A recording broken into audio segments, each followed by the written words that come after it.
પાકિસ્તાનમાં લઘુમતી હિન્દુઓની વસ્તી ઘટી, ખ્રિસ્તીઓની વધી વસ્તી ગણતરીના રિપોર્ટમાં ખુલાસો. ઇસ્લામિક રાષ્ટ્ર પાકિસ્તાનમાં હિન્દુઓની વસ્તી 2017માં 35 લાખથી વધીને 2023માં 38 લાખ થઈ છે. આ સાથે તે દેશમાં સૌથી મોટું લઘુમતી સમાજ છે તેમ ગયા વર્ષની વસ્તી ગણતરીના સત્તાવાર ડેટામાં જણાવાયું છે. પાકિસ્તાન બ્યુરો ઓફ સ્ટેટિસ્ટિક્સે ગુરુવારે 7મો વસ્તી અને મકાન ગણતરી 2023 રિપોર્ટ જાહેર કર્યો હતો તેમ ડોન અખબારે જણાવ્યું હતું.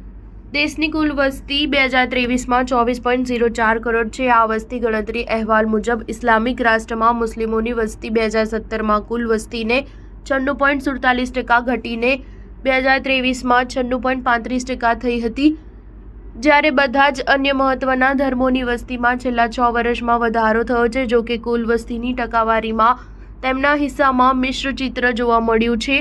પાકિસ્તાનમાં હિન્દુઓની વસ્તી વર્ષ 2017માં 35 લાખથી વધીને 2023માં 38 લાખ થઈ હતી, પરંતુ કુલ વસ્તીમાં તેમનો હિસ્સો 1.73%થી ઘટીને 1.61% થયો હતો, જે દર્શાવે છે કે ઇસ્લામિક દેશમાં અન્ય લઘુમતી સમાજોની વસ્તીમાં સૌથી વધુ ઝડપી વધારો થયો છે. સ્ટાર ન્યૂઝ 7 હંમેશા સચ્ચાઈની સાથે.